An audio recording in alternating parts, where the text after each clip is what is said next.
Wellington, você falou do modelo de coparticipação, né? Talvez buscando uma solução para tentar tornar o negócio mais palpável ali, né? Em termos de valor, de não perder o controle.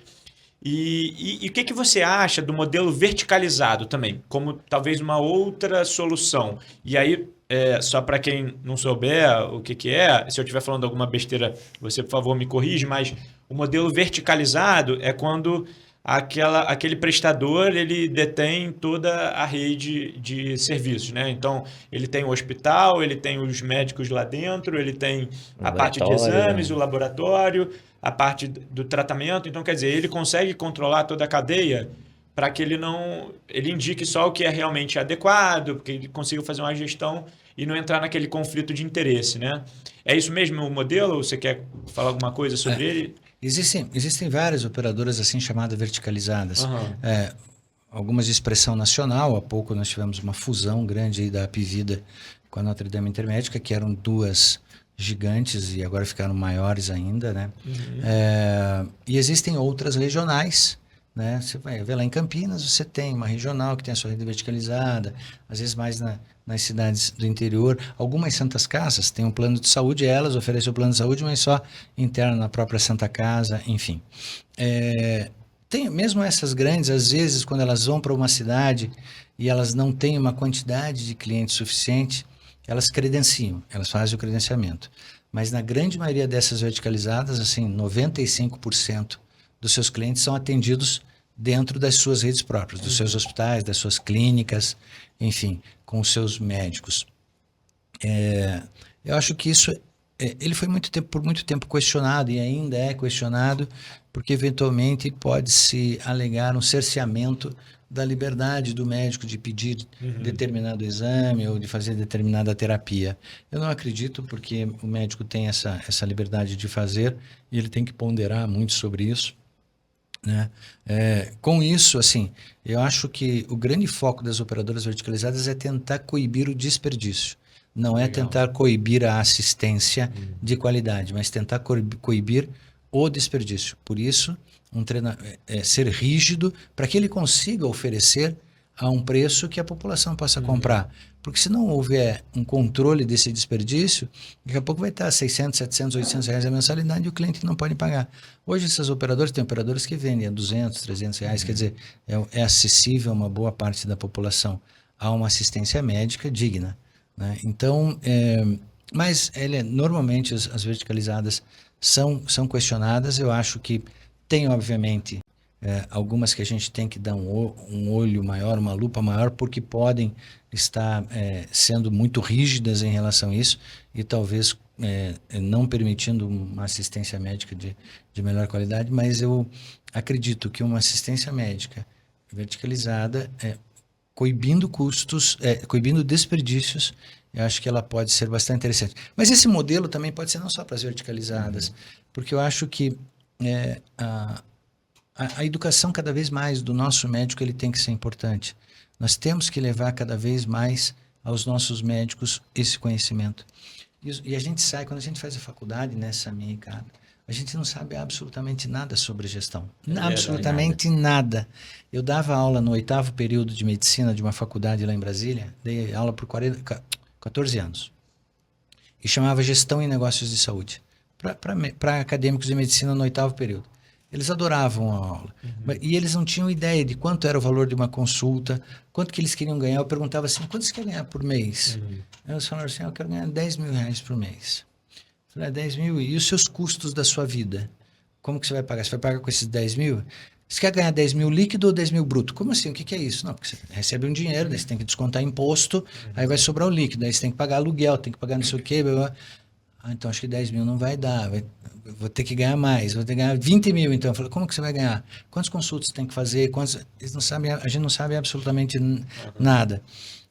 Eu trabalho fazendo um trabalho para uma operadora de plano de saúde, e a gente tem ido visitar alguns médicos, né? E falar sobre o controle que precisa existir por causa do eventual desperdício, se eles podem trabalhar mais naquele momento com indicações absolutas de exames e de procedimentos e deixar as indicações relativas nesse momento para um outro momento. E quando você fala o quanto cada um gerou de custo, eles não acreditam. Falam, não, eu gerei isso aí de custo. Isso não chegou no meu bolso. Eu falei, exatamente, isso não está no meu bolso. Eu falei assim, não, mas não é para estar no meu bolso. Você gerou de internação, você gerou de pedido de exame, você gerou de pedido de hemograma e tal. Falou, tudo isso. Eu falei, pois é, se você... Tem mais você mostra assim, você gerou 4 milhões de custo para essa operadora no ano passado. Eu falei, 4 milhões Se você tivesse, de cada 10 hemogramas, se tivesse pedido um a menos. De cada tomografia, de cada 10, se tivesse pedido um a menos. Se tivesse economizado 10%, você teria economizado 400 mil reais para sua operadora. Para essa operadora que você é credenciado. E tenho certeza que você poderia ter economia, porque nem tudo era indicação absoluta. Então, a grande maioria absoluta dos médicos não tem ideia do custo, não sabe. Quando ele faz aquela solicitação de exames, hemograma, ureia, creatinina, tomografia de abdômen, tomografia de crânio, se ele fosse colocar do lado o valor, ele não tinha ideia. Um hemograma custa R$2, R$10 ou R$100. Uma tomografia custa R$1, R$10, R$500, ele não tem ideia. E se ele fizesse a soma daquele receituário ali que ele solicitou, ele ia ficar assustado, falou, meu Deus, no final das contas é tudo isso. Talvez se a gente tivesse que pagar do bolso, o próprio médico fala assim, cara, eu não vou pagar isso aqui do meu bolso, eu não tenho esse dinheiro. Então, por tudo que eu pedi aqui está dando R$1.000, cara, acho que não é preciso. Então a gente precisa orientar cada vez, educar cada vez mais os nossos médicos. Acho que eles são, a grande maioria dos médicos tem uma excelência assistencial, são muito bons em assistência, enfim, mas eles precisam conhecer um pouquinho mais de números de gestão e dos custos para tentar ajudar o desperdício, a controlar esse desperdício. Não, e mais do que isso, assim, né? Acho que não só deles saberem o valor, mas eles entenderem que eles fazem parte daquele ecossistema, né? Porque tem muita gente que pensa assim, pode pensar assim, não tô nem aí, esse dinheiro não é meu mesmo, o plano já me paga mal pra caramba, então que se dane, vou pedir mesmo, eles que se virem. E começa a tratar como se fosse assim, nós contra eles, né? E aí depois não entende, porque que realmente, claro que não é só esse o motivo, mas ele talvez seja um motivo muito relevante de por que o valor da consulta dele é tão baixo, por que o valor da cirurgia que ele faz, ele recebe menos do que ele acha que deveria. Mas talvez porque realmente a conta tem que fechar para o próprio operador, né? Senão é um negócio ali que o dinheiro não se cria, né? Então começa por aí, eu acho, né? Cada um fazendo a sua parte para tentar manter o negócio mais sustentável, né? E às vezes ele até esquece que ele está numa cooperativa, né? Que não é isso, nós contra eles. Conta, que assim, sai do meu bolso também. Que ele é um médico operado, por exemplo, da Unimed, sai do bolso dele. Se der algum problema, ele vai ter que ajudar a pagar essa conta. Mas veja, hoje, por exemplo, eu concordo que hoje a remuneração médica ela não é uma maravilha. Se você for fazer hoje, né, Sami, acho que para você formar um médico numa faculdade particular é R$1 milhão. Né? Se você for fazer essa conta, 2 anos de cursinho, cara, porque dificilmente alguém vai passar na primeira. Então conta os 2 anos de cursinho. Mais os 6 anos da faculdade, mais 4 de residência, pelo menos, estamos falando de 12 anos. Nesses 12 anos, vai se investir 1 milhão, 1 milhão e 200 para formar essa pessoa. Talvez, eu não sei se isso tem um retorno tão rápido com os valores que hoje você está sendo remunerado à classe médica. Não sei se isso retorna tão rapidamente. Eu fiz essa conta já e demora para dar esse payback. Então, é claro que essa reivindicação é justa de melhorar. Mas, primeiro, o cliente não tem como pagar mais. Então, para melhorar mais, é se entrasse mais dinheiro no sistema. Né? Então, poxa, quanto é que é o ticket médio hoje de todo mundo que paga? Se esses 52 milhões, quanto que é o ticket médio? Deve ser uns R$400.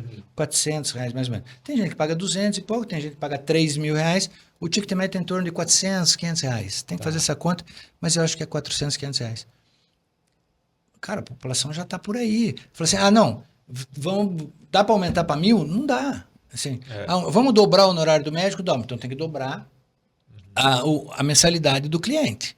Né? Ou cortar o desperdício. Ou cortar o desperdício. Então, assim, dobrar o dinheiro. Em vez de pagar 400, 500, agora a população vai pagar R$1.000. Pô, não tem quem pague. Vai sair, vão para o SUS. Uma boa parte vai para o SUS.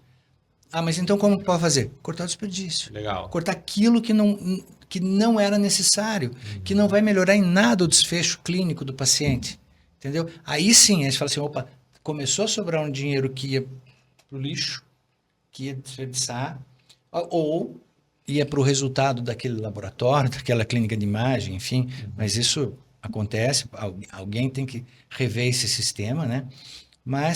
E você começa a ver, porque todo custo começa nas mãos do médico.